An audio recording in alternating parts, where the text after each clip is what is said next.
All right. So miracles, are they possible? Yeah, sure, miracles possible. Come on, honestly. You believe Jesus walked on the water? Mm.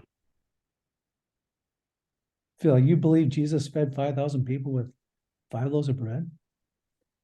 I know there was a period where people tried to walk on water. It was like a challenge or you know, try to fool everyone, but Yeah, I I, mean, you know, for most of church history, miracles were pretty much just kind of accepted. But when Newton published his, was it Principe or whatever, his principles, his 3 laws of motion, people started saying, hey, wait a minute. The world's a well-designed machine and it runs by these laws. And, basically God just wound up the clock and just let it run. And so everything is precisely working. And so why would God stick his fingers into the clock when everything's running fine? So that kind of started people saying, look, we don't need miracles. Miracles would be a violation of all these laws that God made. Why would God make these laws and then violate them? And so they started to think, well, miracles can't happen. And so, especially as the scientific revolution took over and they started focusing only on the material world, only on the physical world, one of the foundations of science is things don't change, right? The laws have been going steady for millions of years. They don't change. What is going on today is similar to what was going on 2,000 years ago, 4,000 years ago. Therefore, we don't see miracles today. Therefore, we don't believe miracles happened. And actually, the challenge to miracles came out of deism and not atheism initially. So most of the early people denying miracles believed in God as a clockmaker, as the one who started the universe, but they didn't believe that God had any meaningful interaction with creation. Then, of course, as secularism, as atheism took over, then they just jettisoned the whole idea of God and everything's by chance. Therefore, miracles, yeah, I mean, it's ludicrous. So even by the 1700s, most theologians, most scientists, most academic people did not believe in miracles. So even Thomas Jefferson pretty much took scissors to his Bible and cut out anything that had supernaturalism in it. So Thomas Jefferson had his Bible, and he cut out anything that wasn't scientific, wasn't acceptable to a modern mindset. And then theologians came along and said, look, we don't want to force people to believe in this, ancient worldview in order to become a Christian. And so Bultmann and the people who followed after him started to demythologize the Bible and take out everything that is supernatural in order to make it acceptable to the modern mind. So the supernatural, the miracles were just metaphors for spiritual realities. So why burden the modern intellectual with nonsense that's going to keep them from understanding the gospel? And so, I think initially they thought they were doing good by cutting the miracles out of the Bible. But eventually you just end up with a secular philosophy.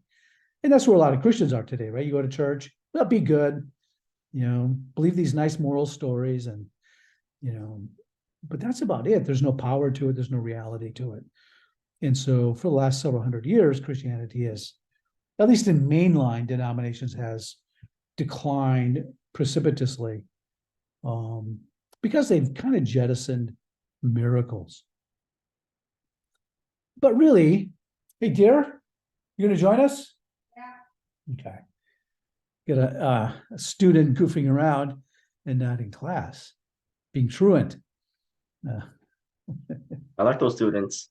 yeah, like those kind of students. Yeah. Yeah, I was one of them. Not me. I was like such a goody two shoes.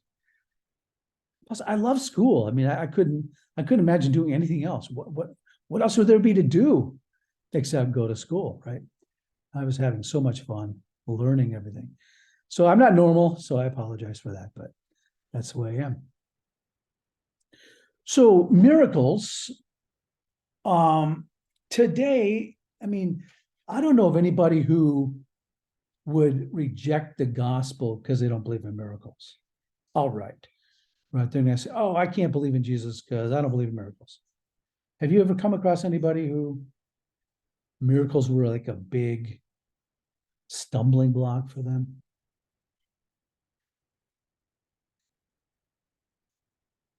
Do you know anybody when you? Not anyone in particular, but Yeah, I so I feel mean, like go I ahead. have bumped into people that really like, I don't know, they see something in a movie, something's new supernatural, they can't believe in that result, they can't believe in the person. So I feel I could definitely see some people having that worldview, but not in particular. Yeah, so I mean, you may not have to deal with this face on as we go through this material, but it might be helpful to raise a couple of questions if you think that maybe in the back of their mind they're struggling with, you start talking about Jesus rising from the dead. You're like, ooh, that's a little weird. Or Jesus healing people. And you're like, right.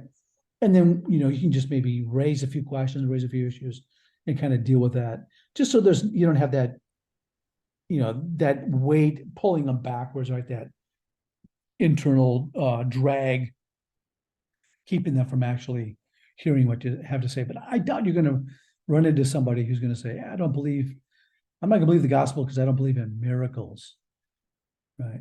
Because honestly, if you believe in God, I mean, the miracles are almost like a given, right? So, I mean, if you deal with the issue of the existence of God and who God is, miracles kind of take care of themselves. But you may have to deal with some philosophical issues to help them get their head around, like the virgin birth, or Christ is both God and man. Or how can that be? But once they accept the fact that God exists, miracles on the whole really aren't that hard. So he also talks about right in the beginning that it's not enough simply to establish the credibility of a single miracle. Right. Oh, the crossing of the Red Sea, that's possible. Let me tell you why. Right. Because that's not the issue. The issue is really the possibility of all miracles. And so if you can deal with the possibility of all miracles, then you don't have to go through and try to deal with every single miracle. And you might run into people too who, if you read some older commentaries or even commentaries today, but it was pretty popular, 50, 60, 100 years ago, where they would spend a lot of time in the commentary explaining how the miracle could have happened in a natural way. For example, the Israelites come up to the Red Sea. You got the Egyptians coming to kill them, and a big wind blows and blows the ocean to the side, and the Israelites walk across on dry ground. So it's just a big wind. Okay, or Jesus is out in the wilderness teaching everybody on the mountain, and he notices they're hungry, and you feed them, and some boy pulls out his lunch, and hey, I got 5 loaves and 2 fishes. And everyone goes, oh, okay, I guess I'll share my lunch too. And everyone pulls out their little bag of lunch and shares it. And voila, everyone, 5,000 people like that. So they tried to explain away the miracles, each one. But I think that when we start looking at this, miracles are an integral part of the Bible. And the whole supernatural aspect of it is very, very important. And it's different than other religions. It's different than um, what you see in movies and what you read in books and things like that. And so a lot of people have a misconception of what miracles really are. So I think this chapter was kind of helpful. So he begins with our conception of God. Why is it he says, once you assume the existence and character of God, miracles are no longer a problem? Why is that true, Phil? I feel like if you don't put God in the picture and we just are limited to humans and what we're able to do, it's kind of hard to like scientifically or just wrap our minds about how we can actually perform that compared to, oh, we know there's a supernatural being out there that can, they're not limited to anything. So I think it's just easier for people to accept the fact that if there's some God out there, then they can perform that miracle as opposed to us. Yeah, if there's no God, if God doesn't exist, yeah, then miracles are very hard to believe in, right? So how does a dead person rise from the dead if there's no God? Yeah, that's a toughie, right? I like this little story about he had a friend, a Japanese professor, and he says, I find it very difficult to believe that a man could become God. And he just, no, I can understand that, but the truth is God became man. And you go, oh, right, click, that makes sense, right? And so a lot of times people have trouble with miracles because their conception of what the Bible is really about is off. Maybe it's backwards or it's off a little bit. But once you can bring that and click it in place, they go, oh, that makes sense, right? So once you understand that God exists and you understand that God is intimately involved with his creation and wants to communicate himself to us, that he is personal. He's not just the force, like in the Star Wars, but he wants to communicate. He wants to make himself known. Then miracles make sense. So Inky, let me ask you a question. You there? Well, I guess I'll ask. Oh, there. Yep. Okay, I didn't see your picture, so wasn't sure if you had Yeah, my Google. camera's not working well, so All right, just yeah. want to make sure. I just saw a black square there. Some people would say, miracles can't happen because they are a violation of natural law. In fact, David Hume, that was one of his arguments a couple of hundred years ago. Miracles are impossible because it violates natural law. Is that true?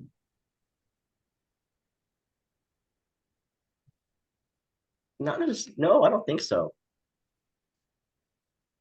So natural Because law says once you're dead, you don't come back to life. right.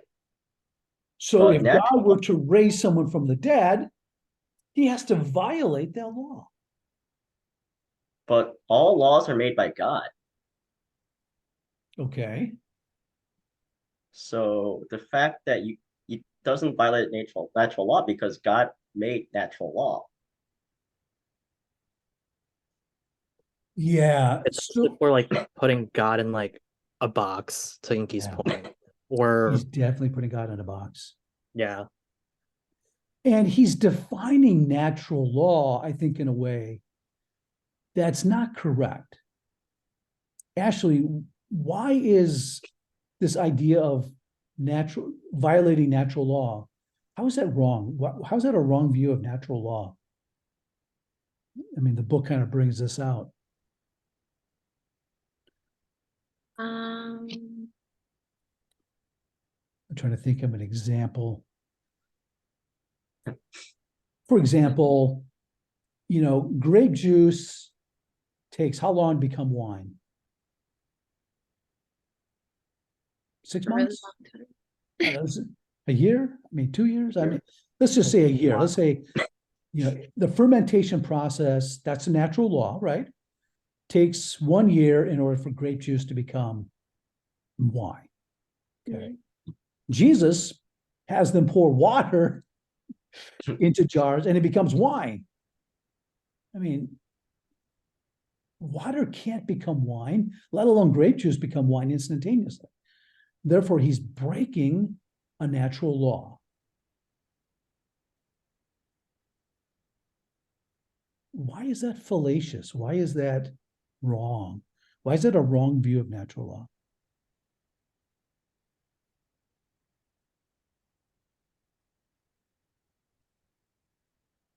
I think once you begin to understand the concept of natural law, what it really is, then I think miracles aren't such a problem. So Hume would say, even though God exists, because he was a, well, I don't want to say he was a Christian, maybe a deist. He's probably an atheist. But he's saying, look at even if God existed, God could not break natural law. Did you go away, Ashley? No, I'm still here. Okay. I'm losing video on everybody. So Ashley, what is natural law? You're a scientist. You're a doctor. It's like What is natural law? a set of rules, kind of. Not set of rules, but like kind of like what's in place, like as we I don't know. So a natural law, let's say gravity. If I hold up my iPhone and I'm not going to let it go, but if I let it go, natural law says that gravity is going to pull it towards the earth, right? Because mass attracts each other at a certain rate according to mass, and there's an equation, you can graph it, and it happens all the time. It happens all the time. That's a natural law. So gravity is a natural law. Does that make sense? Mm-hmm. Yeah. Yep. But if I were to drop my iPhone and then put my hand underneath, the iPhone didn't fall to the floor. Did I violate natural law? No. No. I just interposed my will or my arm or my hand and prevented natural law from naturally occurring. So natural law, I mean, in the book, he says natural law is merely descriptive. And I don't think that's true, but so all natural law really is every time I drop my iPhone, it hits the floor. And so I observe that 1,000 times, 1,000,000 times. And basically my formulation of natural law then is a description of what I observe. There may be a time when I drop my iPhone and it goes up, right? Maybe the 10 millionth in one first time, it'll go up. I don't know, right? I cannot know that. It may happen. But natural law says it probably won't, because every time it's ever done, it's always gone down. So in the book, he's arguing, well, natural law is merely a description. But I think natural law is a little stronger than that. I think natural law is, these are things that really happen, right? Unless another force or some kind of will interferes with that law. And so if I stop the iPhone from dropping, I don't violate natural law. I just interfered with its natural operation. So I think that's where Hume and everyone after him has gone wrong. You know, they think that natural law is inviolable. But you can't interfere with natural law, right? You can stick your hand in there and stop that iPhone from dropping. So why can't God stick his finger, so to speak, into the world and interfere with the natural operations of the world? If we can do it, why can't God do it? Without violating natural law. He's merely interfering with it. So I think that's a concept that you have to grab on, that miracles are not a violation of natural law. It is a intelligent being interfering with the natural operation of that law. So it's probably better to call them naturally impossible events. So a miracle then would be an event that cannot happen without divine intervention. So in other words, once a person dies, they stay dead. That's a natural law. We observe that happening over and over and again. We've never seen a dead person come back to life. But that doesn't mean God can't interfere, stick his finger in there and poke it, and a dead person come back to life. He's not violating the natural law. He's merely interfering with its operation. But it takes a supernatural being to come and do that, because you and I, we can't do that, right? A lightning strike's not going to do, well, maybe he might get Frankenstein, he lives, right? He might be able to reanimate a dead body with electricity, but or come some kind of serum with that movie Reanimator. But just natural law, right? It's something that's impossible by natural means. It takes a supernatural being to come in and stop the natural functioning of that law. And so natural law, I think, can be interfered with. And so a lot of times the way scientists talk about natural law, they're almost deifying it. So if you kick God out of your system,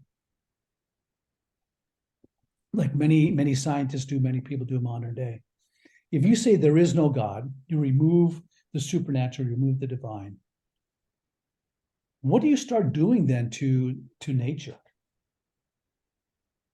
when you say natural law cannot be violated, according to the book? It becomes God, doesn't it? You start treating nature as if it's God. In other words, it starts taking on a lot of the characteristics that we as Christians would assign to God. But once you push God out of the way, now nature itself becomes inviolable. It becomes and sometimes you'll see it in books. They capitalize the word nature. Ever see that? Ever read a book, Phil, where the word nature is capitalized? I think so, yeah. Yeah. What does that mean, Phil, when you see the word nature capitalized? That nature is as if they're like a person or a god or some sort of figure. Yeah, you're almost personifying it. It has, personality, or has a will, or it has something, right? And so that has created a lot of problems when you start talking with people. I think the average person almost has deified nature in the back of their mind. Now, they wouldn't tell you that, but they talk as if nature is God. And so that is one of the reasons why they have a hard time. You can't violate natural law. You can't violate nature. Well, I think you misunderstand really what's going on. So Christians view natural law as behaving in observable cause and effect ways, right? And so they're going to argue, they're going to say, dead people don't rise from the dead. We see people dying all the time, they never rise from the dead. Do you disagree with that, Phil? Could you repeat that? So they're going to say, look, when we look at the world, we see events happening over and over and over again. So, for example, when dead people die, they never come back to life. Or water never becomes wine. We've never seen that happen. Okay. So there's a cause and effect in the universe that happens over and over again. Do you disagree with that, or do you agree with that? If there's no intervention whatsoever, but even then, like, personally, I still would not, like, who knows, a 0.0001%, like, at least what I don't know, off chance it could magically turn into wine. But right. I think without some sort of intervention, I would assume not. Right. And so as a Christian, you need to say, look, we agree with you. We agree that things happen in the natural world over and over and over again. It's just that we're saying occasionally, not all the time, but once in a, once every 10,000 years or whatever, God does something that, interferes with that natural. He's not doing it every day. He's not doing it every time. He's not doing it every 10th time. So we agree that there is a natural order to the world, right? That's fundamental to our worldview. Again, I think in the back of some people's minds, when they think of Christians who believe miracles, we're thinking that the world is some kind of chaotic place. And these weird things are happening all the time, and they think you're kind of a little strange. But you have to come back and say, yeah, we agree that 99.99999% of the time, everything happens the same for centuries, for years, for generations. But we do believe there is a God who at certain points in time pokes his finger in and does something that interferes with those natural laws. Doesn't happen all the time, it's not often, but it does happen. So that's the other thing I think you really need to bring out, that Christians do believe in natural law. We do believe in regularity. We do believe in the fact that the world goes on and on, running by these laws, because God created the world that way. He's the author of that, and he's done it. So miracles then are unique. They're rare. They're unusual by definition, right? By definition.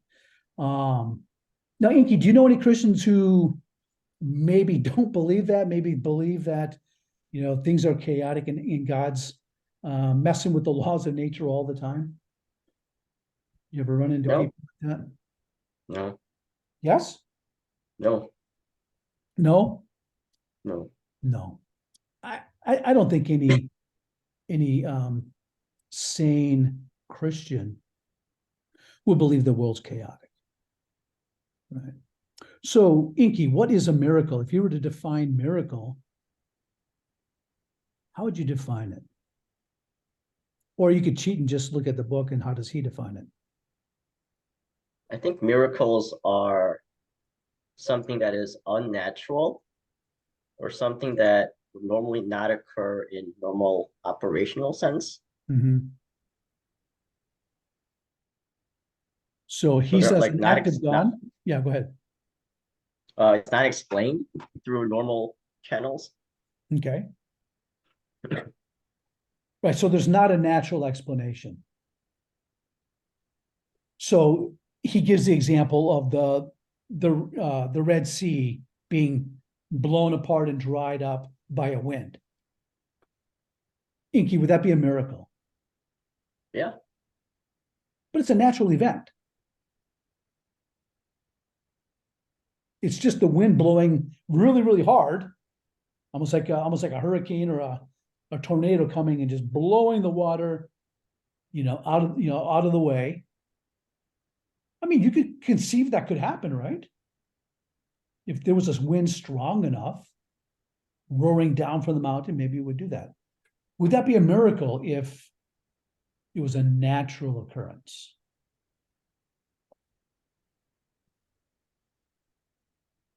No. No. As you said, it not. had to be an unnatural occurrence. It was caused by God. Yeah. Oh, so God caused the wind. Okay. Yeah. And he points out, well, the fact is the timing, right? It's at just the right time for them to escape from the Egyptians. So can you think of any miracles in the Bible that would have that kind of natural explanation? I don't think the Red Sea parted by a natural means. I don't think Jesus raised Lazarus from the dead using natural means. Can you think of any miracle that, Ashley or Phil, that occurred by natural means?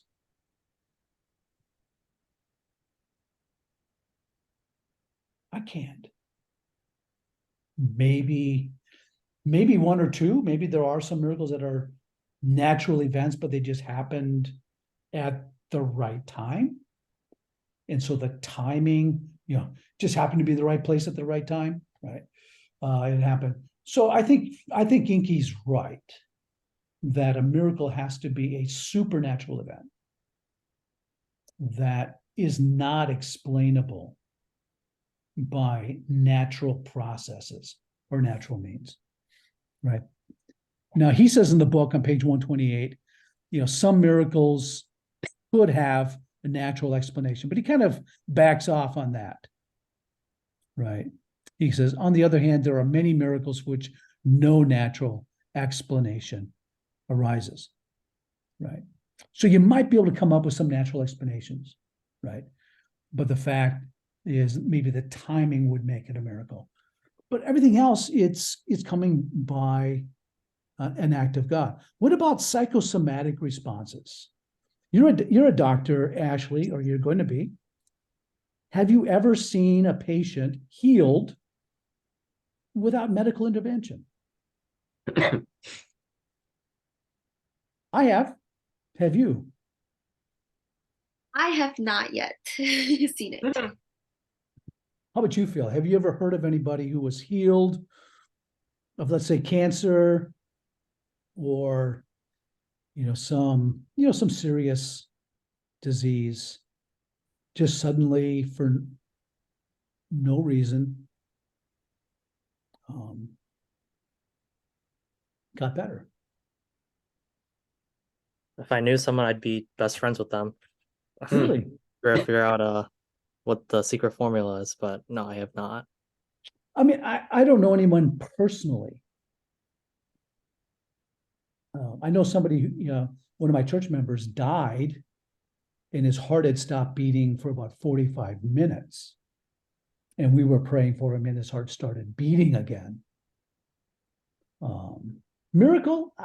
Yeah, probably. Yeah, pretty rare for someone to have their heart stop for 45 minutes and come back. But again, it's possible. But I've also read about people who've had cancer and they change their diet, they fast, change their mindset. I think it was Jim Cousins watched funny movies 8 hours a day and just laughed and laughed and laughed, and his cancer went away.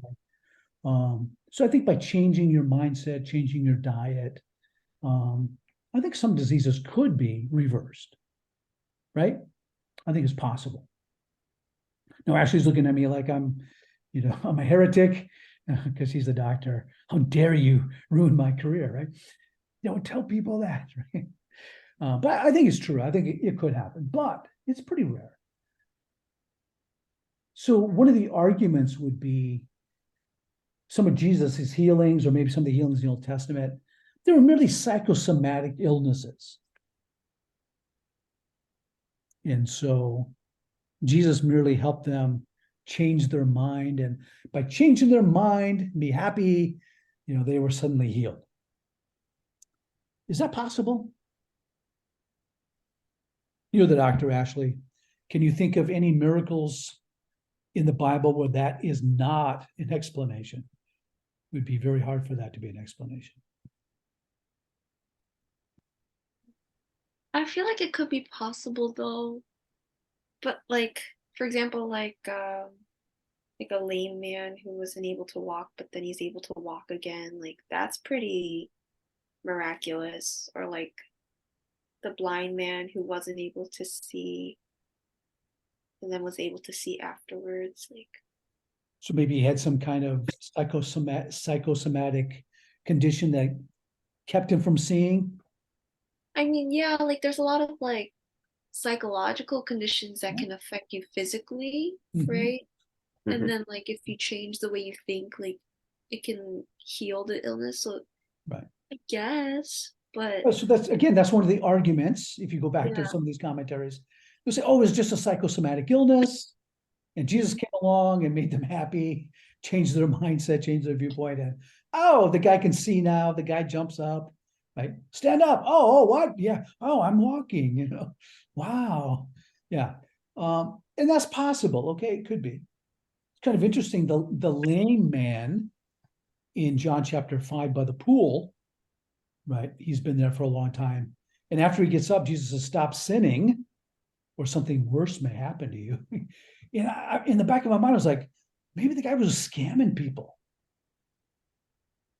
Right? Maybe he's just too lazy to work. I'm gonna lay by this pool and just moan and groan and get free money. Right? And Jesus comes along and calls him on it and says, hey, dude, go get a job. You know, and he turns on Jesus, right? He goes, hey, it's that guy over there who made me work on the Sabbath. Yeah. Whereas the blind man, he was born blind. Yeah, I mean, that's a little hard to explain psychosomatically. Yeah, the guy where Jesus spit on the ground and anointed the guy's eyes, maybe he was just, blind recently. Okay, maybe that's psychosomatic. But some guy in John chapter 9, born blind. That's a little harder, a little hard to explain. What about leprosy? Could you explain away leprosy? You've studied leprosy, right? Right, Ashley? Could you see leprosy being a psychosomatic illness? How about raising someone from the dead, Inky? Being dead, is that a psychosomatic illness? Not really, because he's dead. He's dead.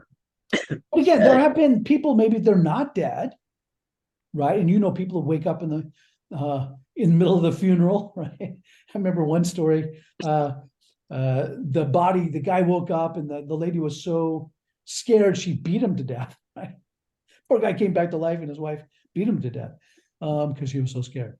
I mean, so it does happen. So, I mean, it could be, maybe there was, misunderstanding. But in John 11, Jesus purposely waits till he's dead for 4 days in a tomb.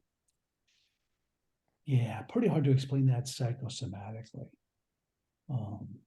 Yeah, so you'd have to go back and look over the miracles and you say, okay, maybe possibly psychosomatic, but yet, yeah, some of these are congenital. They're just too hard to explain away as mere psychological problems. Now, Inky, people, in the first century and in the ancient world were just stupid and ignorant. And they just believed all kinds of dumb things. So it was easy to fool them, right? They're gullible, Not really. superstitious. What? No. There were skeptics back then too. Oh yeah, there were a lot of skeptics back then. Yeah, a lot of skeptics. So that's true that maybe there was more gullible people back then than there are today. There's gullible people today too. Right? People believe things easily today too. But even if you read any ancient literature, as soon as someone said there's a miracle, I'll guarantee you most people are skeptical. Right? Most people say, no, you got to prove that to me. Even the miracles of Jesus, right? So Jesus is performing miracles. Where did Jesus perform a lot of his miracles? Where was he? In public? In public. Some of them in Jerusalem itself. Actually, who were some of the people watching Jesus perform miracles? Like the teachers and the Pharisees. Yeah, people who were not Those his who, like, friends, right? knew the law really well. Yeah, so they're highly educated. Mhm. They're highly motivated to not believe, right? Are there any miracles that you can think of in the Gospels where the opponents of Jesus prove or claim that he did not do the miracle? Can you think of any, Phil?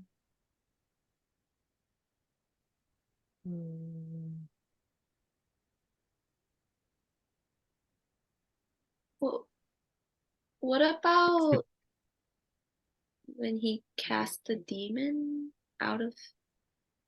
Did they say, oh, he never cast demons out? They said, oh no, he cast them out by the power of Satan. Yeah. which means that they agree that the demons were cast out. I see. Yeah. So a lot of the miracles, yeah, they they say he's doing it by the power of Satan, or he's, disobeying God or whatever. But rarely do they say, "Oh, that never happened."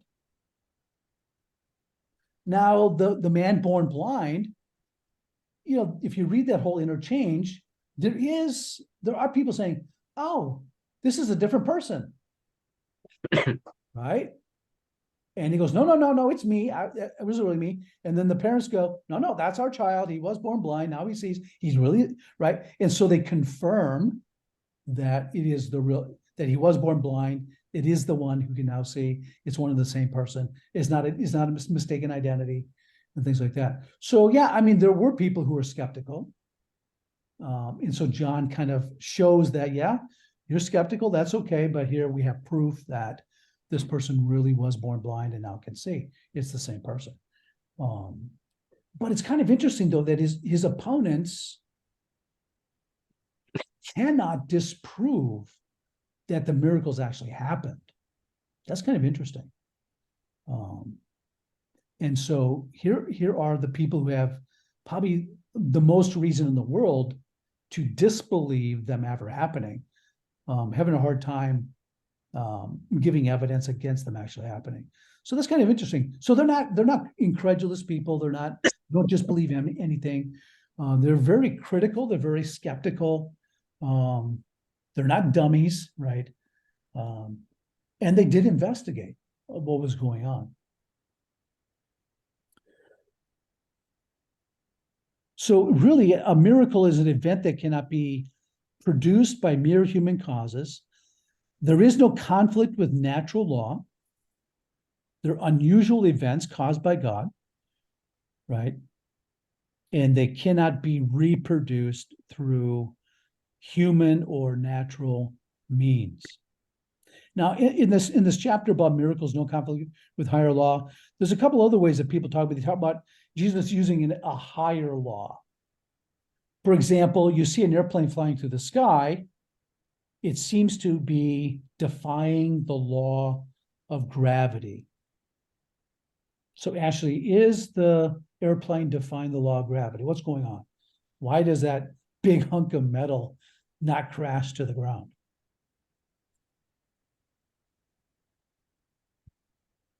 Yeah. You ever get on an airplane and wonder, is this going to get off the ground? Is it defying gravity? I don't know. It's not crashing. Gravity says if something's up here, the ground's going to pull it down, it's going to crash into the earth. So it is working against gravity. What is? The airplane? The airplane, be it the law of aerodynamics. Inertia. Well, so if you have a wing that produces, right, has less resistance on top and more resistance on the underneath, and you have enough thrust to create that, then, right, that airplane's the air is actually going to lift the airplane up into the air. And so there's another law in play called the law of aerodynamics. Given enough thrust and enough lift, a vehicle can actually overcome the law of gravity. It's not violating the law of gravity. You just have a higher law at play. And you're doing the same thing with medicine, aren't you? Guy has cancer, the cancer is multiplying, and you use, chemotherapy or, other types of drugs that kill, right, stop that process from happening. And so you try to use another law, another force to counteract the force in the body, right? And then the person's healed and the disease is gone. Well, that looks like a miracle. Well, you just used a different law. And so some people would argue Jesus is just using higher laws. You see any problem with that, Phil? Is Jesus using higher laws? He just knows more about physics than we do.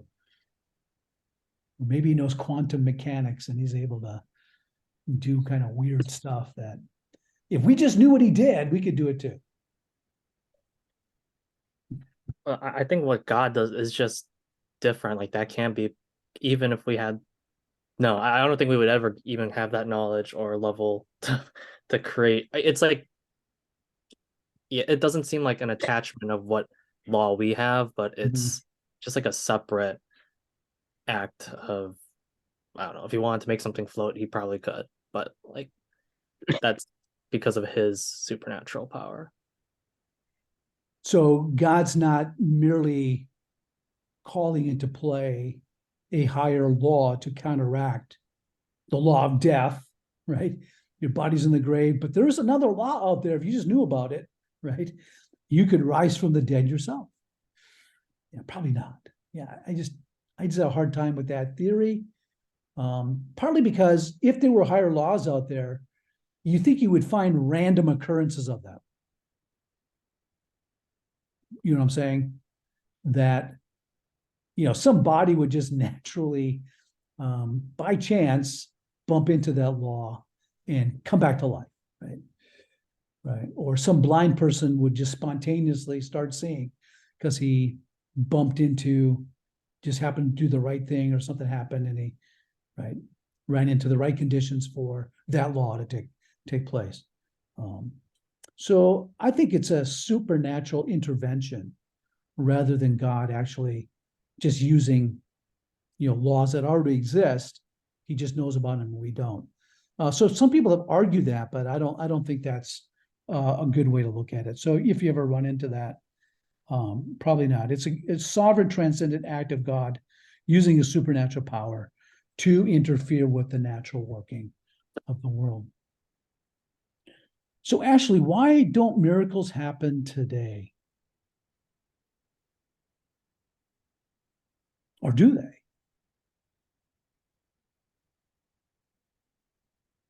Do you ever have a miracle happen? Do you ever see a miracle happen?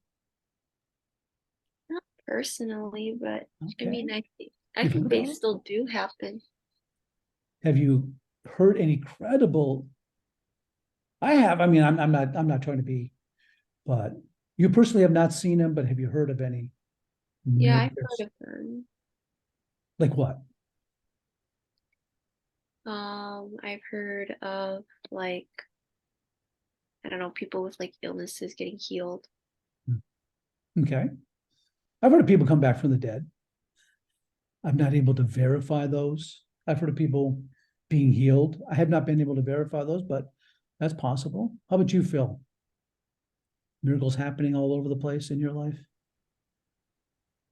I feel like how someone defines a miracle can be subjective. I feel like because the term's so loose nowadays. Uh-huh. Like I would even define it as like me, like I don't know, when I think back to when I got baptized and all of a sudden my life has turned around, like flipped upside down, where I'm like a completely different person. Like I would personally consider that a miracle, but I think that's more subjective in terms of just like physical natural causes.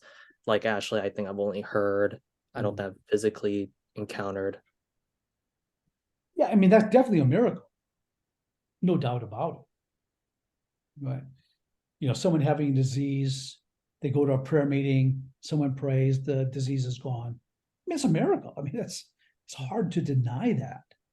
So, I mean, miracles are happening. How about you, Inky? Yeah, I think it's a miracle that I received a kidney transplant Okay. in 4 months. So the timing is the miracle. Yeah. Yeah, because everyone's getting, I mean, people do get kidney transplants. So the fact that you got a kidney transplant is not a miracle. You see what I'm saying? Mhm. The fact that you got the kidney transplant in 4 months, right, at just the right time, is what you're saying is the miracle. Am I hearing you correctly? Yep. Uh-huh. Yeah, so the timing, we can look at the timing. But it's kind of interesting when you read the Bible, and again, I think a lot of people have misconceptions, right? Are miracles happening on every page of the Bible, actually?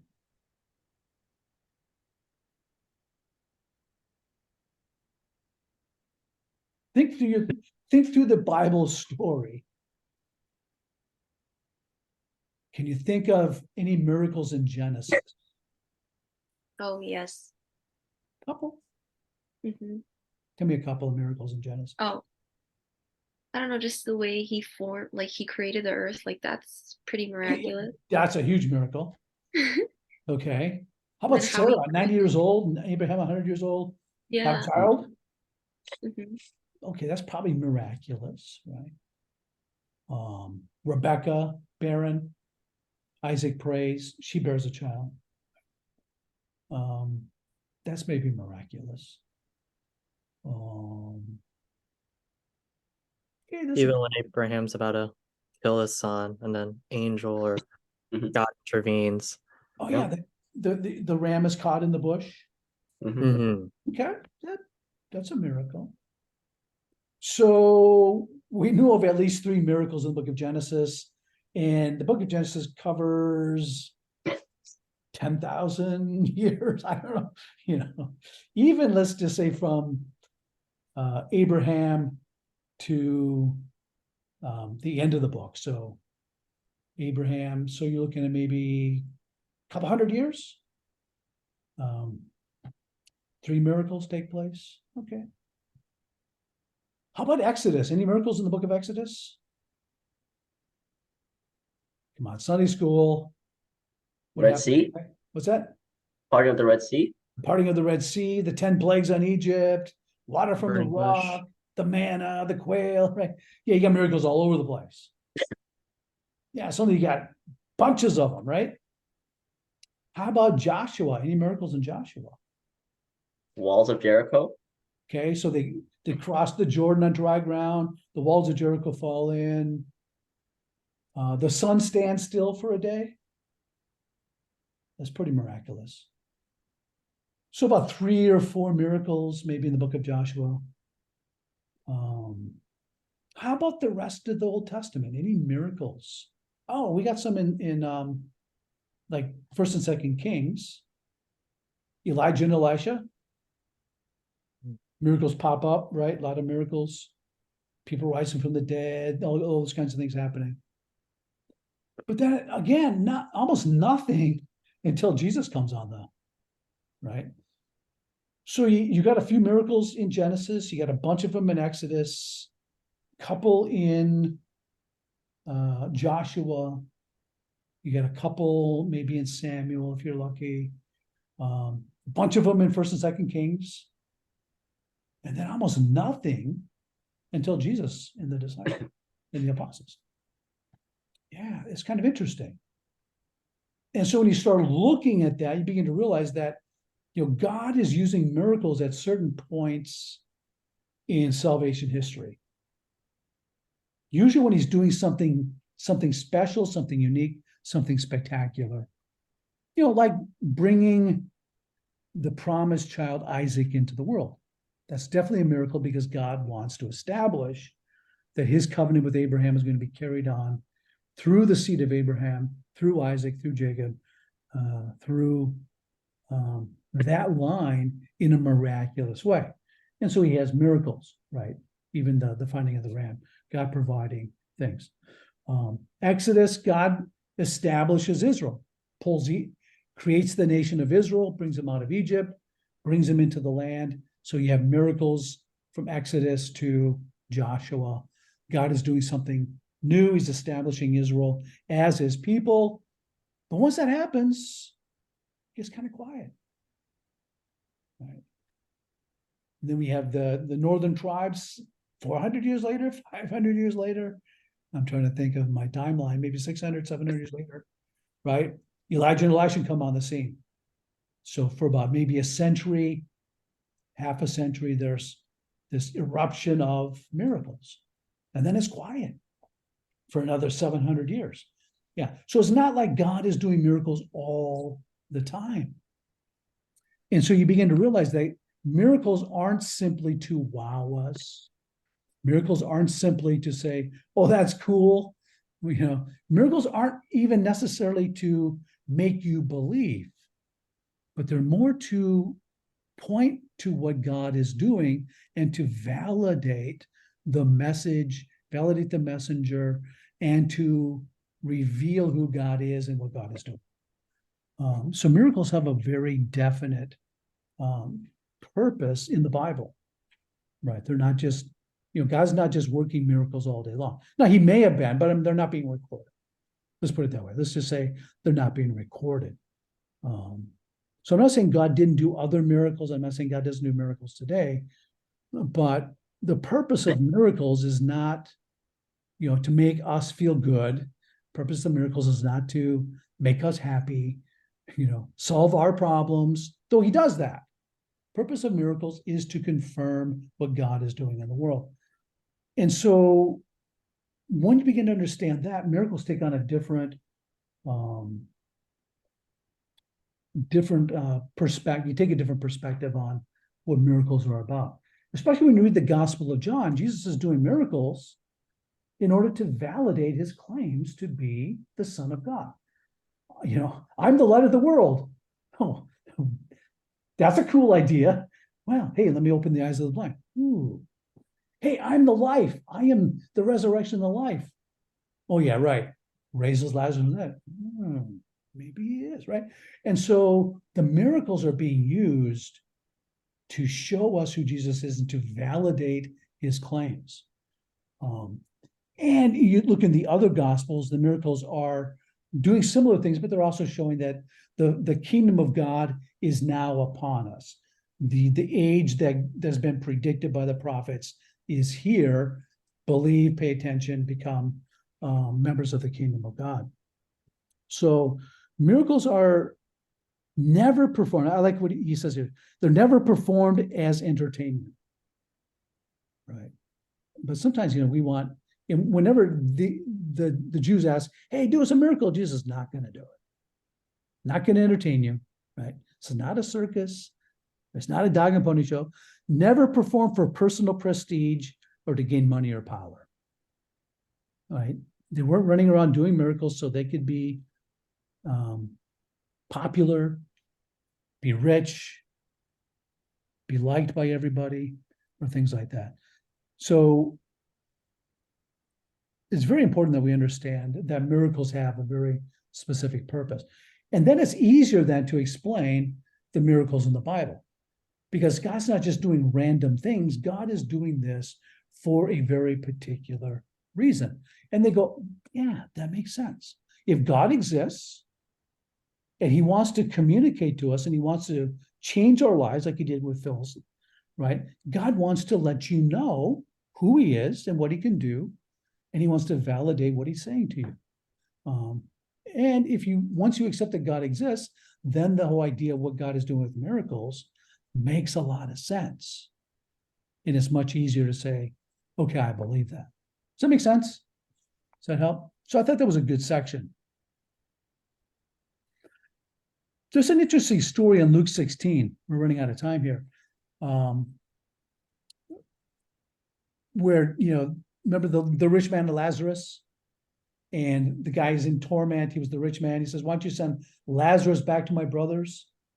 And Jesus makes a statement, even if they do not believe in the Moses and the prophets, they will not believe even if a man rises from the dead. So even though miracles confirm the message and are there to confirm faith, if your heart's not right, even if you see someone rise from the dead in front of you, right, you're still not going to believe. Does that make sense? So some people say, oh, if I could just see a miracle today, I'd believe. No, you wouldn't. You would not believe. If you don't believe with the evidence that we have that's been shown to you, you wouldn't believe even if your dead relative rose from the dead and said, hey, don't go down to hell with me.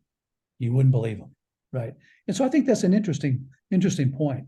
So no amount of evidence is going to persuade people if they do not already believe. And then he goes into the fact about, we talked about eyewitness accounts, right? And we talked about the fact that the disciples themselves didn't even believe when Jesus did the miracles. They were surprised. Remember feeding of the 5,000? Hey, you go feed them. How can we do that? We don't have enough bread. Hey, we have these 5 loaves and 2 fish. But what's that with these 5,000 people, right? They're not expecting a miracle. And when Jesus feeds 5,000 people, they're going like, wow, right? So they're not making this up, right? They're not expecting this to happen, right? Even when Lazarus is dead, he's already dead. Well, then why are we going, right? Why are we going there? They're not expecting him to rise from the dead, right? They're not expecting the blind man to be healed. They're not expecting it. So they're eyewitnesses of these events, and they're surprised by them, and then they record it, right? So you have to believe the eyewitness testimony of the people who are actually there. We talked about that. The opponents of Jesus never denied the fact that the miracles were performed. They were done before unbelievers. They were carried out through 3 years of his ministry in various places. He's not just doing them out in the countryside, in a secret little cave. Hey, let me show you some magic tricks.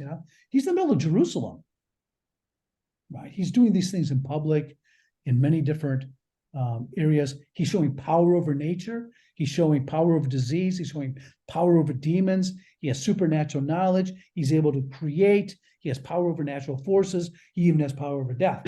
So, it's not like he's just doing one little magic trick, or he's doing the same thing over and over and over again. He's doing a wide variety of stuff, right? And people are like not expecting it. So people are not saying, oh yeah, this is why we're believing it. And even the testimonies of people who were cured, when you read the gospel, he puts their names down. In other words, you can actually go and interview those people. Is this true? Did that really happen? You can go talk to his neighbors. Hey, yeah, he was born blind, and he can see. Yeah, we remember when it happened. And so you can go back. The people who are reading that could go back and investigate. And these are extraordinarily unique. They're different from any other type of miracles in the non-Christian world.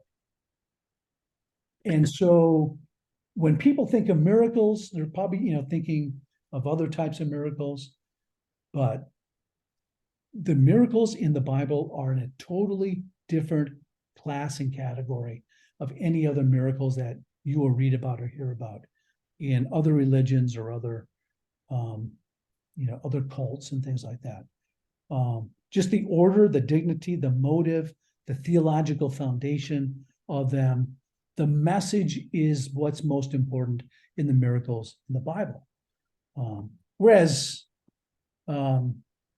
Hinduism, let's just take Hinduism. Does Hinduism need miracles to prove it's true or false, Inky? Well, not really, no.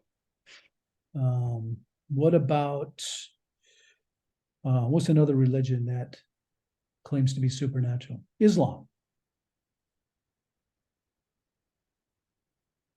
Are there any miracles in Islam that are necessary? I don't think so. Okay. Obviously, Buddhism is agnostic or atheist, so they don't have miracles. Or if they do, they do have miracles, but they're not. Buddha can heal you. Okay, that's kind of cool. But you still believe in Buddha, even if there's no miracles, right? You can still believe in Islam, even if there's miracles. You can still believe in Hinduism if there's miracles. If Jesus has not risen from the dead, and there's no supernatural power at play, then Christianity is not true. It rises or falls on its miracles, on its supernatural nature. And so the miracles in the Bible are totally different than all the other miracles you come to. So I thought that was important. So the question of miracles basically, he says, comes down to the fact that can miracles happen is a philosophical question, not a scientific question. So in other words, science cannot prove or disprove miracles. You can say, hey, I never saw a dead person rise from the dead. Yeah, I agree. I agree with that. We don't see that happening, but you can't disprove the fact that Jesus rose from the dead or Lazarus was raised from the dead, right? With science, you can't disprove that. that is basically a historical question, where you have to use historical inquiry, and it's also a philosophical question. And here's the problem that we run into with modern thinking is they say miracles are impossible. There is no God, therefore miracles aren't impossible. I don't see any miracles, but if a miracle does happen, well, you can't count it because, well, it's not a miracle, right? And so you've already ruled out the very possibility of miracles. So it's almost like if I had a bag of 100 marbles, 97 of them are red and 3 are black, and I throw the 3 black marbles out and I say, look at, all the marbles are red. There are no black marbles. Yeah, but there's 3 black marbles. Yeah, but those aren't marbles because they're not in my bag. See what I'm saying? So because we ruled out miracles, therefore we can't look at these events that happen, because why? Well, they're not miracles, right? So it's circular arguing that's going on. So you're defining the fact that there are no miracles by claiming there are no miracles, right? So you say, no one has ever risen from the dead. Well, Jesus rose from the dead. Well, that's a miracle. We can't count it. Well, wait a minute. Jesus rose from the dead. Lazarus rose from the dead. A couple of people in the Old Testament rose from the dead. So there are people who rose from the dead. You can't just rule that out. No, it doesn't fit my pattern, right? And so you see the circular reasoning that's going on here. And so it's a philosophical question. Is if you don't believe that God exists and you don't believe in the supernatural, you have already a priori, before the fact, ruled out the possibility of miracles. And you set up a scientific, naturalistic system of determining, finding truth that leaves out, 90% of what's observable, right? Your truth, love, envy, historical facts, George Washington didn't exist, and things like that. The scientific method cannot prove or disprove those things, but you've ruled them out. And so you create a mindset that is very narrow and closed because of your philosophical presuppositions. But once you accept the fact that God exists, and you believe that there is a supernatural, and God can intervene without violating natural law, then miracles are possible, right?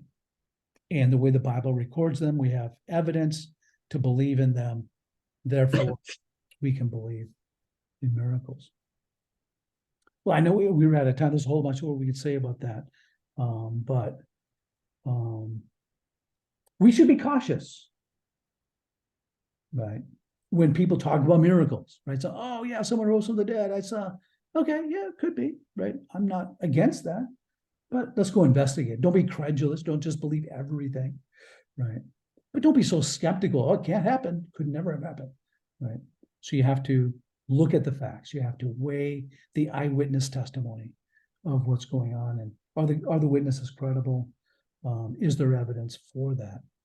And I think there is a lot of evidence for the biblical miracles, at least in the New Testament miracles. It's there. So any questions? Otherwise, I'm going to let you guys go. I talked way too much. I didn't even get through the whole chapter. So I'm gonna stop recording then.